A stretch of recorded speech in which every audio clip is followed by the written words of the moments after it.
মালিক ইবনে দিনার, আমার জীবন তো শেষ হয়ে গেছে গো আল্লাহর বান্দা। যেদিন আমি আমার মাকে জ্বলন্ত চুলার উপর চেপে ধরে হত্যা করলাম, পুড়িয়ে মেরে ফেলে দিলাম, আমার যখন সেন্স আসলো, জ্ঞান আসলো, আমি যখন মাতাল থেকে আমার জ্ঞান ফিরে আসলাম, বুঝতে পারলাম কত বড় নিয়ামতকে আমি ধ্বংস করে দিলাম। আমি আমার নিজে সেই ধারালো অস্ত্র দিয়ে, ডান হাতে অস্ত্র দিয়ে বাম হাতটাকে সেই দিন 40 বছর আগে আমি কেটে ফেলে দিয়েছিলাম।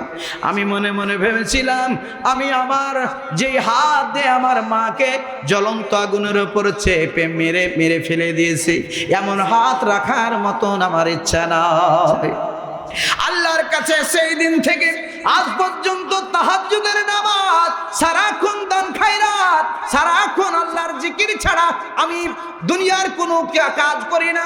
সব সময় আল্লাহর কাছে তওবা করি। মালিক ইবনে দিনার ডাক দেয়, না না না, তোমার মতন নাফরমানকে, বাবা মাকে কষ্ট দেওয়া, মাকে হত্যা করা ব্যক্তিকে আল্লাহ রাব্বুল আলামিন কোনোদিন ক্ষমা করবেন না। পাগলের মতো হয়ে গেল মালিক ইবনে দিনার, পাগলের মতো হয়ে গেল আহমদ ইবনে আব্দুর রহমান। কান্নাকাটি করে জমিনের পাথরগুলো তুলে তুলে নিজের মাথায় নিজে আঘাত করে, রক্তাক্ত হয়ে যায় সমস্ত শরীর। মালিক ইবনে দিনার লক্ষ্য করলেন, আহারে বেচারা তো মরে যাবে, বেচারা তো মরে যাবে, বেচারা তো মরে যাবে। পরের দিন সকালবেলা, পরের দিন গভীর রাত্রে মালিক ইবনে দিনারকে স্বপ্ন যোগে আবার দেখাচ্ছেন। আমার আল্লাহ জানাচ্ছেন, মালিক ইবনে দিনার, তার তোবা আমার কাছে খুব পছন্দনীয় হয়ে যাচ্ছে, তার তোবা, তাকে ক্ষমা করার ইচ্ছা হচ্ছে, কিন্তু না না না, ওই বাবা মা যদি ক্ষমা না করে আমি আল্লাহ তো ক্ষমা করতে পারবো না। চিন্তা করে দেখেছেন, বাবা মাকে কষ্ট দিলে আল্লাহ কোনোদিন ক্ষমা করবেন না। ওই বাবা মার কাছে ক্ষমা নিয়ে আমাদেরকে মরতে হবে, যারা বলেন ঠিক কিনা। মালিক ইবনে দিনার স্বপ্ন ভেঙে গেল। মালিক ইবনে দিনারকে জানালেন, আহমদ ইবনে আব্দুর রহমানকে জানিয়ে দাও, আহমদ ইবনে আব্দুর রহমানকে জানিয়ে দাও। এতই যখন কান্নাকাটি করে, আমি আল্লাহ ক্ষমা করতে পারবো না, কিন্তু কিয়ামতের দিন মুসিবতের সময় মা এবং সন্তানকে মুখামুখি করব, চোখাচোখি করব। মায়ের মধ্যে একটা মহব্বত আমি আল্লাহ সৃষ্টি করে দেব। এরপর মা যদি সন্তানকে ক্ষমা করে তবে সন্তান ক্ষমা পাবে, নচেত আমি আল্লাহ তাকে ক্ষমা করতে পারবো না। জোরে জোরে বলুন সুবহানাল্লাহ, সুবহানাল্লাহ। সেই পীর, সেই মা বাবাকে আমরা হারিয়েছি। গভীর রাত্রে বাড়ি যেতাম আজ করে মাহফিল করে, দুনিয়ার কেউ আমার কথা, আমার গাড়ির শব্দ শুনতে পেত না, আমার ডাক শুনতে পেত না, জনম দুঃখিনী মা আগে শুনতে পেত। আজকে আমার মাকে বিদায় করে দিয়েছি, ওই মার কোনোদিন খোঁজ নাই না। যেখানে যেতাম বলতো, বাবা গভীর রাত্রে বাড়ি ফিরে আসিও না, সেখানে থেকে যেও। এটা ছিল তার ভালোবাসা, এটা ছিল তার মহব্বত। বন্ধুরা আমার, আমাদের সবার মহব্বত দিয়ে, ভালোবাসা দিয়ে ওই বাবা মা আপনাকে আমাকে লালন পালন করে থাকে। জোরে বলুন ঠিক কিনা। ও বন্ধুরা আমার, বাবাজিরা, আমার মুসলমান মায়ের সন্তানেরা, সোনামণিক যুবক ভাইরা, দিনদার পরেশগার মায়ের সন্তানেরা, ওই বাবা মা আজকে অন্ধকার কবরে শায়িত। ওই বাবা মা হাত ছানি দিয়ে ডাকছে, কোন সন্তান আমার জন্য একটু দোয়া করে, রব্বির হামহুমা কামা রব্বায়ানি সগীরা। কোন সন্তান আমার জন্য একটু দান করে, কোন সন্তান আমার জন্য একটু জিকির করে। আমার বন্ধুরা, বাবাজিরা, আমার মুসলমান মায়ের সন্তানেরা, সন্তানের দোয়া বাবা আমার জন্য কারেন্টের গতির চাইতে বেশি গতি দিয়ে কবরে পৌঁছে যায়। করে বলুন সুবহানাল্লাহ। শুকরিয়া আদায় করব কার? জোরে বলুন কার? আরো জোরে। হচ্ছে না তো কি ব্যাপার? শুকরিয়া আদায় করব কার? আজকের শেষ দিন, আজ আগামী কালকে কি এখানে আর মাহফিল হবে? জেরে বলুন হবে।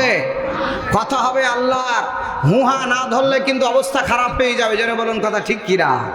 শুকরিয়া আদায় করবো কার? আমার ভাইয়েরা, বাবাজিরা, আমার মুসলমান মায়ের সন্তানেরা, সে আল্লাহ রাব্বুল আলামিনের শুকরিয়া আদায় করব যে আল্লাহ রাব্বুল আলামিন হলো লিল্লাহি মা ফিস সামাওয়াতি ওয়াল আরদ, আসমান এবং জমিনের মালিক আমার আল্লাহ। জোরে বলুন ঠিক কিনা? বান্দা কি করে? জীবজন্তু, পশু পাখি, যতগুলো 18,000 মাখলুকাত রয়েছে, সকল এই মাখলুকাত কি করে, কোন দিকে চলে, সব কিছু আমার আল্লাহ রাব্বুল আলামিন জানেন। জোরে বলুন কথা ঠিক কিনা? আমার বন্ধুরা, একটা পিপিলিকা যাকে আমরা চশমা না দিয়ে দেখতে পাই না, ছোট্ট একটা পিপিলিকা, খেয়াল করেন আমার দিকে, ছোট্ট একটি পিপিলিকা, ছোট্ট একটি লাল পিঁপড়া আপনার বাড়ির পাশে ঘুরে বেড়ায়। এই চলতে গিয়ে ওই পিঁপড়াটা যে পা ফেলে, পায়ের যে শব্দ, সেই শব্দ সম্পর্কে আমার আল্লাহ রাব্বুল আলামিন জানেন। জোরে বলুন সুবহানাল্লাহ। তাহলে একটা পিঁপড়ার পায়ের আওয়াজ পর্যন্ত আমার আল্লাহর দৃষ্টির বাইরে নয়। জোরে বলুন কথা ঠিক কিনা? আর জোরে বলুন ঠিক কিনা? তাহলে সে আল্লাহর শুকরিয়া আদায় করি। জোরে বলি আলহামদুলিল্লাহ। আরো জোরে বলে আলহামদুলিল্লাহ। সেই সকল ভাইদের প্রতি মাগফিরাত কামনা করছি, নবীর প্রতি দুরূদ সকলে বলি সাল্লাল্লাহু আলাইহি সাল্লাম। সেই সকল ভাইদের প্রতি মাগফিরাত কামনা করছি যেই সকল ভাইয়েরা উহুদ, বদর, খন্দক থেকে শুরু করে আজ পর্যন্ত নিজের বুকের তাজা রক্ত এই সবুজ ভূখণ্ডে বিলিয়ে দিয়ে যাচ্ছেন। সেই সকল রক্তকে আল্লাহ কবুল করুক, সকলে বলি আল্লাহুম্মা আমিন। সম্মানিত ভাইয়েরা, বাবাজিরা, আমার মুসলমান মায়ের সন্তানেরা, আমরা এসেছি, আছি, একদিন চলে যাব। জোরে বলুন কথা ঠিক কিনা? আরো জোরে বলুন ঠিক কিনা? আমরা সারা জীবনের জন্য দুনিয়ায় আসি নাই, হঠাৎ করে আমাদের ডাক চলে আসবে, সেই ডাকে আমাদেরকে সাড়া দিতেই হবে। জোরে বলুন কথা ঠিক কিনা? আমরা এসেছি একটা সিস্টেমে, এসে কোন শয়তানের পদাঙ্ক অনুসরণ করা যাবে? শয়তানের পথে নিজেকে সমর্পণ করা যাবে? সব সময় আমাদেরকে সত্যবাদী লোকদের সঙ্গী সাথী হিসেবে গ্রহণ করতে হবে। সব সময় এক আল্লাহ রাব্বুল আলামিনের জিকির আজগার করতে হবে যে আল্লাহ রাব্বুল আলামিন আপনাকে আমাকে সৃষ্টি করেছেন, খাবারের ব্যবস্থা করে দিয়েছেন, রিজকের ব্যবস্থা করে দিয়েছেন মহান রব্বুল আলামিন। জোরে বলুন কথা ঠিক কিনা? আল্লাহ রাব্বুল আলামিন পৃথিবীর সকল মানুষ, ডুম, সাতাল, ইহুদি, নাসারা, যতগুলো মানুষ আছে সকল মানুষকে আল্লাহ রাব্বুল আলামিন আদর করে রাখছেন। ইয়া আইয়ুহান নাস, হে বিশ্বের মানুষ, কুলু মিম্মা ফিল আরদি হালালান তাইয়্যিবান, আমি যে তোমাদের হালাল এবং পবিত্র খাবারগুলো দিলাম সেগুলো ভক্ষণ করো। আমি আল্লাহ রব্বুল আলামিনের খাবার খাওয়ার পর আমি আল্লাহর সঙ্গে নাফরমানি করো না, শয়তানের দলে গিয়ে স্লোগান তোলো না, একমাত্র আমি আল্লাহ রব্বুল আলামিনের নামে স্লোগান তোলো। জোরে বলুন সুবহানাল্লাহ। আর জোরে বলুন সুবহানাল্লাহ। আমরা মানুষ, আল্লাহ সৃষ্টির রহস্য হলো একমাত্র তারই বন্দেগী করা। জোরে বলুন কথা ঠিক কিনা? মানুষ এবং জিন জাতিকে সৃষ্টি করেছেন একমাত্র তারই বন্দেগী করার জন্য, দুনিয়ার কোনো মানুষের কাজ করার জন্য নয়, কারো ইত্তেবা করার জন্য নয়। আমা খালাকতুল জিন্না ওয়াল ইনসা ইল্লা লিয়াবুদুন, একমাত্র মানুষ জাতিকে, মানব জাতিকে, জিন জাতিকে সৃষ্টি করেছেন তারই নামে, তারই নাম জপার জন্য, আল্লাহকে রব হিসাবে গ্রহণ করার জন্য, শয়তানের পদঙ্ক অনুসরণ থেকে ছিটকে নিয়ে এসে একমাত্র আল্লাহর বন্দেগী করার জন্য মানব জাতিকে সৃষ্টি করেছেন। যারা বলেন ঠিক কিনা? আল্লাহ রাব্বুল আলামিনের নামে আমরা পৃথিবীতে বেঁচে আছি, সেইটাও হতে হবে একমাত্র আল্লাহর জন্য। আমরা দুনিয়ায় জীবনে ভোগ করছি, শ্বাস প্রশ্বাস গ্রহণ করছি, নামাজ আদায় করছি, দান করছি, সাদকা করছি, কুরবানি করছি, যাহাই করছি না কেন কোনো আলেম ওলামাকে দেখার জন্য নয়, একমাত্র আল্লাহ রাব্বুল আলামিনকে দেখার জন্যই এগুলো করতে হবে। জোরে বলুন কথা ঠিক কিনা? আল্লাহ রাব্বুল আলামিন বলেন, কুল ইন কুনতুম তুহিব্বুনাল্লাহা ফাত্তাবিউনি ইউহিব্বুকুমুল্লাহ। আল্লাহর ভালোবাসা পেতে হলে নবীকে অনুসরণ করতে হবে, নবীর দেখানো পথগুলোকে আমাকে স্মরণ করতে হবে, তবে আপনার আমার জন্য সফলতা বয়ে আসবে। জোরে বলুন ঠিক কিনা? আল্লাহ রাব্বুল আলামিন বলেন, নবী হ্যাঁ তুমি বলে দাও, কুল ইন্নাস সালাতি ওয়ান নুসুকি ওয়া মাহইয়ায়া ওয়া মামাতি লিল্লাহি রাব্বিল আলামিন। নবী হ্যাঁ তুমি বলে দাও, তারা সালাত আদায় করবে, নামাজ আদায় করবে, তারা দান করবে, সাদকা করবে, এমনকি তারা অমামাতি লিল্লাহি রাব্বিল আলামিন, মরে যাবে, মরণটাও হতে হবে একমাত্র আল্লাহ রাব্বুল আলামিনের জন্য। জোরে বলুন সুবহানাল্লাহ। সেই আল্লাহ এখন আছে না নাই? জোরে বলুন আছে না নাই? প্রথমেই বলেছি হোহা না ধরলে কথা হবে না। জোরে বলুন ঠিক কিনা? না হলে ওই তো আমি প্রায় গল্প করে থাকি, এক হুজুর গেছে বরেন্দ্রের সাইডে ওয়াজ করতে গিয়ে দেখছে কিছু সংখ্যক লোক শুনছে, কিছু সংখ্যক লোক ভুলছে, কিছু সংখ্যক লোক শুয়ে গেছে, ঘুমিয়ে গেছে। হুজুরের এই অবস্থা দেখে মাথা খারাপ। যে সকল ভাইয়েরা জেগে আছে এদেরকে ডেকে বলছে, ভাই যারা ঘুমিয়ে গেছে তাদেরকে হয় উঠান, না হলে তাদের পাশে আপনারা শুয়ে যান। আমি হুজুর আর দেরি করবো না, জানাজা পড়িয়ে দিয়ে বাড়ি হাঁটবো। আপনারা হুহা না ধরলে কাছেই গোরস্থান, জানাজা পড়িয়ে দেবো। জানাজা পড়িয়ে দেবো না হুহা ধরবেন? কথা হবে? যারা বলেন হবে। লিল্লাহি তাকবীর। আমার ভাইয়েরা, বাবাজিরা, আমার মুসলমান মেয়ের সন্তানেরা, সোনামণি যুবক ভাইরা, আল্লাহ রাব্বুল আলামিন ডাক দিচ্ছেন, বান্দারে তোমরা বন্ধুতালি করবে, সুসম্পর্ক করবে, কোনো নাস্তিকের সঙ্গে সুসম্পর্ক করবে না, সুসম্পর্ক করবে, দোস্ত তৈরি করবে, বিহাই কুটুম তৈরি করবে, সেটাও হতে হবে মুসলমানের সঙ্গে। জোরে বলুন কথা ঠিক কিনা? লা ইয়াত্তাখিযুল মুমিনুনাল কাফিরিনা আউলিয়া মিন দুনিল মুমিনিন। আল্লাহ দায় মুমিন বাদ দিয়ে, মুসলমানদেরকে বাদ দিয়ে কোনো কাফের বেদুনদের সঙ্গে সম্পর্ক স্থাপন করতে নিষেধ করেছেন আমার আল্লাহ। জোরে জোরে বলুন কথা ঠিক কিনা?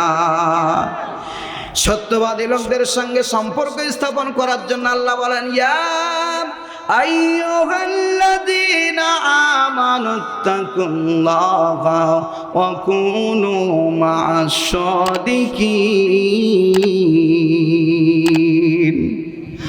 আল্লাহ রাব্বুল আলামিন ডাক দেয়, হে ইমানদার বান্দাগণ, তোমরা আল্লাহকে ভয় করো, কুনু মা'আস সাদিকিন।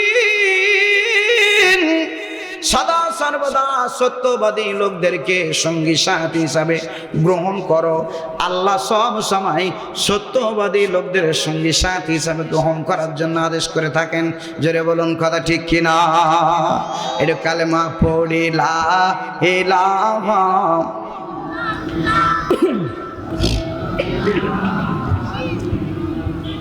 জোরে লা ইলাহা।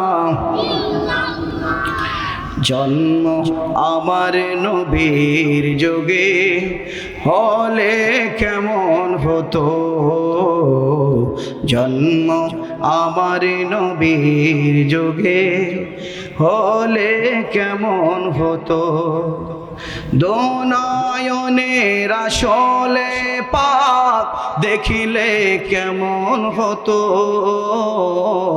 জন্ম আমার নবীর যুগে হলে কেমন হতো। লা ইলাহা জোরে লা ইলাহা, লা ইলাহা ইল্লাল্লাহু মুহাম্মাদুর রাসূলুল্লাহ সাল্লাল্লাহু আলাইহি ওয়াসাল্লাম।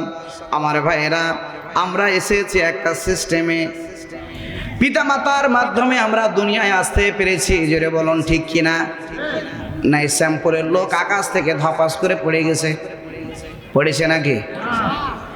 আল্লাহ রাব্বুল আলামিন ডাক দেয়, ওই পিতামাতাই তোমার জন্য জান্নাত, তোমার জন্য জাহান্নাম, ওয়া নারুকা ওয়া জান্নাতুকা ওয়া নারুকা, তারাই আপনার জন্য জান্নাত, তারাই আপনার জন্য জাহান্নাম। যারা পিতামাতাকে অপেক্ষা করে, যারা পিতামাতাকে ওভারটেক করে জীবনযাপন পরিচালনা করার চেষ্টা করেছে, ক্ষণিকের জন্য এগিয়ে গেছে, এক পা আগালে কিছু দিনের মধ্যে 5 পা তারা পিছিয়ে গেছে, এত কোনো সন্দেহ নাই, জোরে বলুন ঠিক কিনা?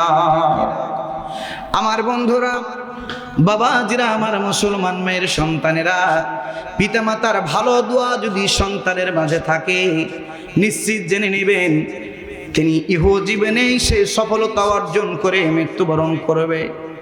পিতামাতার যদি বদ দোয়া থাকে, দুনিয়ার জীবনে সেই বদ দোয়ার শাস্তি ভোগ না করে তার মৃত্যু কোনোদিন হবে না, জোরে বলুন সুবহানাল্লাহ। একটা বাপ দুনিয়ার জীবনে নিয়ে আসার জন্য কত ত্যাগ, কত তিতিক্ষা স্বীকার করেছেন। আমার ভাইয়েরা, ওই মা, জনম দুঃখিনী মা, যখন আপনাকে আমাকে অন্দরমহলে গেলেন, তখন সবার কাছে ছুটি নিয়ে, ছাড় নিয়ে, নিশ্চিত মৃত্যু ভেবে অন্দরমহলে যায়, গোপন স্থানে যায়, আর সবার কাছে মাপ নিয়ে নেয়, আমাকে মাফ করে দিও। তিনি সরাসরি মরে যাবে এই চিন্তা ভাবনা করে ওই অন্দরমহলে যায়। একটাই মাত্র কারণ শুধু একটা, ওই সন্তানের মুখ থেকে মা মা ডাক শুনবে, যারা বলুন ঠিক কিনা? ও বন্ধুরা আমার, সায়েন্টিস্ট প্রমাণ করেন, বিজ্ঞান প্রমাণ করেন, এই একজন মায়ের পেটের মধ্যে 10 ইঞ্চি একটা ব্যাগ দেয়, যেই 10 ইঞ্চি ব্যাগের মধ্যে সন্তান বড় হতে হতে 7 মাস যখন হয়ে যায়, সম্পূর্ণ ব্যাগটা পরিপূর্ণ হয়ে যায়, এক সুত কোনো জায়গা থাকে না।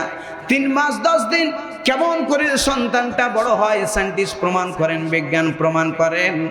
ওই সন্তানটার পাটাকে আল্লাহ রাব্বুল আলামিন ওই জনম দুঃখিনী মার কলজার উপর আলতো করে রেখে দেয়, সন্তানটা এইভাবে বড় হতে থাকে, জোরে বলুন সুবহানাল্লাহ।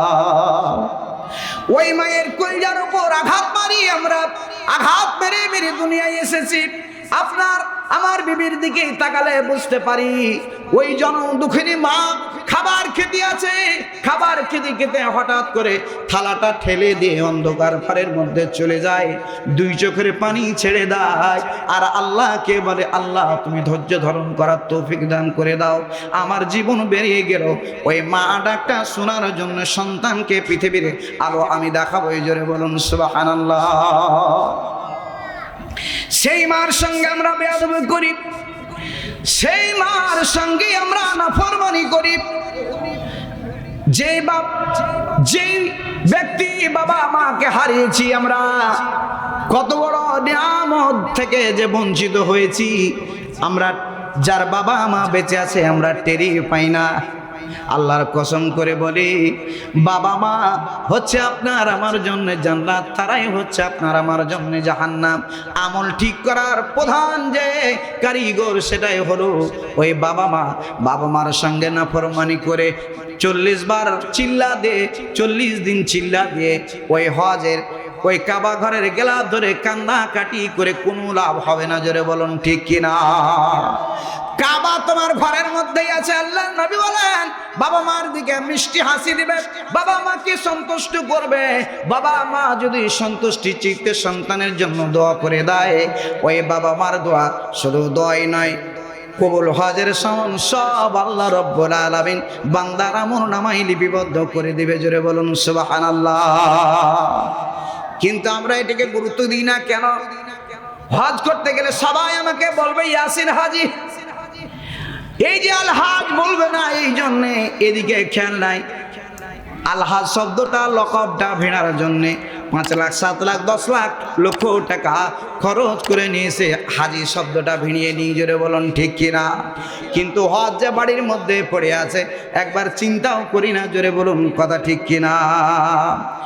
একবার মালিক ইবনে দিনার মনে মনে ভাবলেন, আল্লাহ বিরাট মাপের আল্লাহর ওলি, সেই মনে মনে ভাবতেছেন আল্লাহ এ বছরে কার হজ কবুল হলো আর কার হজ কবুল হলো না। আমি যদি জানতে পারতাম আমার কপালটা ফুলে যেত, ভাগ্যের পরিবর্তন আসতো। আল্লাহ রাব্বুল আলামিন মালিক ইবনে দিনারকে স্বপ্ন যোগে দেখাচ্ছেন, মালিক ইবনে দিনার তোমার এলাকায় একজন ব্যক্তি রয়েছে, যে ব্যক্তির নাম হচ্ছে আহমদ ইবনে আব্দুর রহমান। আহমদ ইবনে আব্দুর রহমান নামক ব্যক্তির হজ এই বছরে কবুল হয় নাই। সকল হাজির হজকে আল্লাহ কবুল করেছেন, একমাত্র একজন ব্যক্তির হজ কবুল হয় নাই, যার নাম হলো আহমদ ইবনে আব্দুর রহমান। স্বপ্ন ভেঙে গেল, স্বপ্ন যোগে জানিয়ে দেওয়া হয়েছে আহমদ ইবনে আব্দুর রহমান ওই সেই তাঁবুর মধ্যে, এত নম্বর তাঁবুর মধ্যে অবস্থান করছে। স্বপ্ন ভেঙে যাওয়ার সঙ্গে সঙ্গে আহমদ ইবনে আব্দুর রহমানের সন্ধান করতে লাগলেন। আহমদ ইবনে আব্দুর রহমানের সন্ধান করতে করতে মালিক ইবনে দিনার একজন ব্যক্তিকে জিজ্ঞাসা করে, ও আল্লাহর বান্দা, তোমরা কি বলতে পারবে আহমদ ইবনে আব্দুর রহমান কোথায় রয়েছে, একটু আমাকে দেখিয়ে দাও। সেই ব্যক্তি ডাক দিয়ে বললে, ও আল্লাহর বান্দা, তুমি কে গো? জানি না। তিনি তো বিরাট মাপের একটা আল্লাহর ওলি। আহমদ ইবনে আব্দুর রহমানকে চিনেন না? যে চিনে না, না জানি কোন পাগল, সেই তো বিরাট একটা আল্লাহওয়ালা ব্যক্তি। ওই যে দেখুন, ওই দাঁড়িয়ে দাঁড়িয়ে আল্লাহর সঙ্গে কথা বলতেছেন, দাঁড়িয়ে আছেন, নামাজরত অবস্থায় আছেন, ওটাই হলো আহমদ ইবনে আব্দুর রহমান। জোরে জোরে বলুন সুবহানাল্লাহ। মালিক ইবনে দিনার দূর থেকে লক্ষ্য করছেন, বেচারা নামাজ পড়ছেন, সালাতটা শেষ হোক, নামাজটা শেষ হোক, তখন তার সঙ্গে কথা হবে। লক্ষ্য করছেন একটা হাত শুধু আছে, এই এক বাম হাতটা তার নাই। ওই আহমদ ইবনে আব্দুর রহমানের বাম হাতটা নাই, এই হাত নেই, বিকলাঙ্গ মানুষটা বিরাট আল্লাহর ওলি, অথচ আল্লাহ জানাচ্ছেন যে তার হজ কবুল হয় না। এর রহস্যটা কি? আমার ভাইয়েরা, আহমদ ইবনে আব্দুর রহমান সালাম ফিরলেন, নামাজ শেষ করলেন। মালিক ইবনে দিনার তার কাছে গেলেন, জিজ্ঞাসা করেন, ও আল্লাহর বান্দা, আপনি কতবার হজ করতে এসেছেন?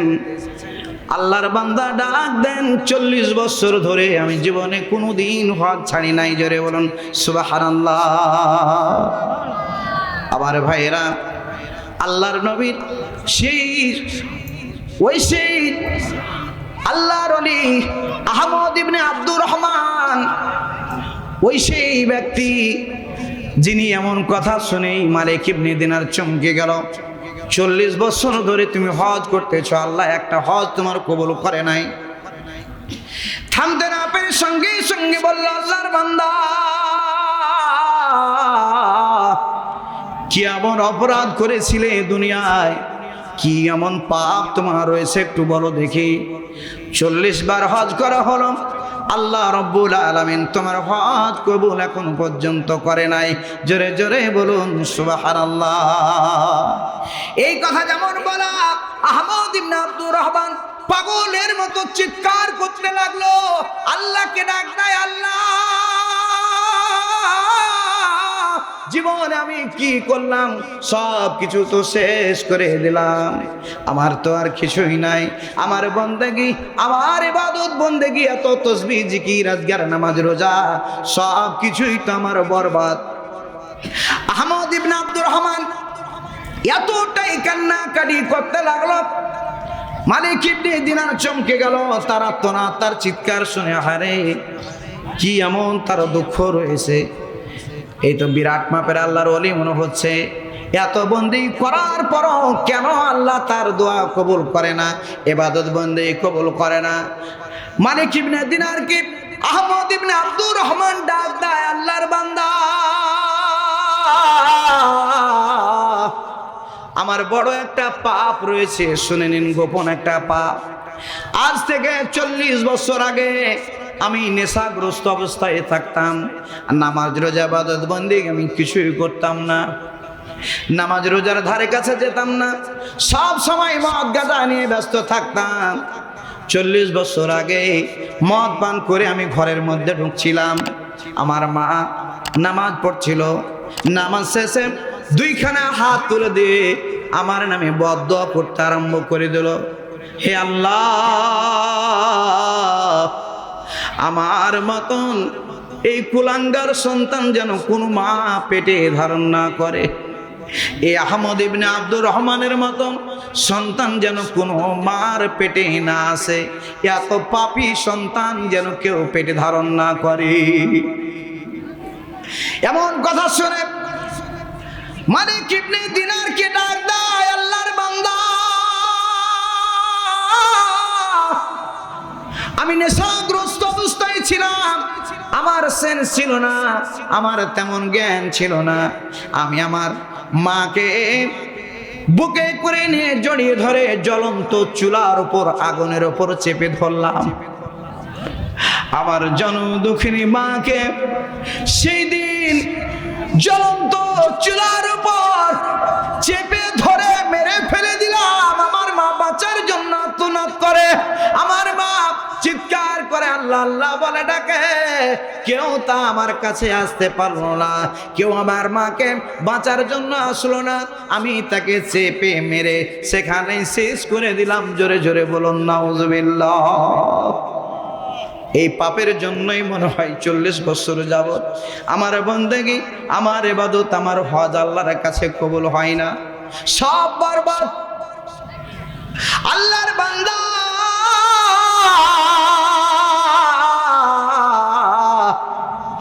ডাক দেয় মালিক ইবনে দিনার, আমার জীবন তো শেষ হয়ে গেছে গো আল্লাহর বান্দা। যেদিন আমি আমার মাকে জ্বলন্ত চুলার উপর চেপে ধরে হত্যা করলাম, পুড়িয়ে মেরে ফেলে দিলাম, আমার যখন সেন্স আসলো, জ্ঞান আসলো, আমি যখন মাতাল থেকে আমার জ্ঞান ফিরে আসলাম, বুঝতে পারলাম কত বড় নিয়ামতকে আমি ধ্বংস করে দিলাম। আমি আমার নিজে সেই ধারালো অস্ত্র দিয়ে, ডান হাতে অস্ত্র দিয়ে বাম হাতটাকে সেই দিন 40 বছর আগে আমি কেটে ফেলে দিয়েছিলাম। আমি মনে মনে ভেবেছিলাম আমি আমার যে হাত দিয়ে আমার মাকে জ্বলন্ত আগুনের উপর চেপে মেরে মেরে ফেলে দিয়েছি, এমন হাত রাখার মতন আমার ইচ্ছা নাই। আল্লাহর কাছে সেই দিন থেকে আজ পর্যন্ত তাহাজ্জুদের নামাজ, সারাক্ষণ দান খায়রাত, সারাক্ষণ আল্লাহর জিকির ছাড়া আমি দুনিয়ার কোনো কাজ করি না। সব সময় আল্লাহর কাছে তওবা করি। মালিক ইবনে দিনার ডাক দেয়, না না না, তোমার মতন নাফরমানকে, বাবা মাকে কষ্ট দেওয়া, মাকে হত্যা করা ব্যক্তিকে আল্লাহ রাব্বুল আলামিন কোনোদিন ক্ষমা করবেন না। পাগলের মতো হয়ে গেল মালিক ইবনে দিনার, পাগলের মতো হয়ে গেল আহমদ ইবনে আব্দুর রহমান। কান্নাকাটি করে জমিনের পাথরগুলো তুলে তুলে নিজের মাথায় নিজে আঘাত করে, রক্তাক্ত হয়ে যায় সমস্ত শরীর। মালিক ইবনে দিনার লক্ষ্য করলেন, আহারে বেচারা তো মরে যাবে, বেচারা তো মরে যাবে, বেচারা তো মরে যাবে। পরের দিন সকালবেলা, পরের দিন গভীর রাত্রে মালিক ইবনে দিনারকে স্বপ্ন যোগে আবার দেখাচ্ছেন। আমার আল্লাহ জানাচ্ছেন, মালিক ইবনে দিনার, তার তোবা আমার কাছে খুব পছন্দনীয় হয়ে যাচ্ছে, তার তোবা, তাকে ক্ষমা করার ইচ্ছা হচ্ছে, কিন্তু না না না, ওই বাবা মা যদি ক্ষমা না করে আমি আল্লাহ তো ক্ষমা করতে পারবো না। চিন্তা করে দেখেছেন, বাবা মাকে কষ্ট দিলে আল্লাহ কোনোদিন ক্ষমা করবেন না, ওই বাবা মার কাছে ক্ষমা নিয়ে আমাদেরকে মরতে হবে। যারা বলেন ঠিক কিনা? মালিক ইবনে দিনার স্বপ্ন ভেঙে গেল। মালিক ইবনে দিনারকে জানালেন, আহমদ ইবনে আব্দুর রহমানকে জানিয়ে দাও, আহমদ ইবনে আব্দুর রহমানকে জানিয়ে দাও। এতই যখন কান্নাকাটি করে আমি আল্লাহ ক্ষমা করতে পারবো না। কিন্তু কিয়ামতের দিন মুসিবতের সময় মা এবং সন্তানকে মুখামুখি করব, চোখাচোখি করব। মায়ের মধ্যে একটা মহব্বত আমি আল্লাহ সৃষ্টি করে দেব। এরপর মা যদি সন্তানকে ক্ষমা করে তবে সন্তান ক্ষমা পাবে, নচেত আমি আল্লাহ তাকে ক্ষমা করতে পারবো না। জোরে জোরে বলুন সুবহানাল্লাহ, সুবহানাল্লাহ। সেই পীর, সেই মা বাবাকে আমরা হারিয়েছি। গভীর রাত্রে বাড়ি যেতাম আজ করে মাহফিল করে। দুনিয়ার কেউ আমার কথা, আমার গাড়ির শব্দ শুনতে পেত না, আমার ডাক শুনতে পেত না। জনম দুঃখিনী মা আগে শুনতে পেত।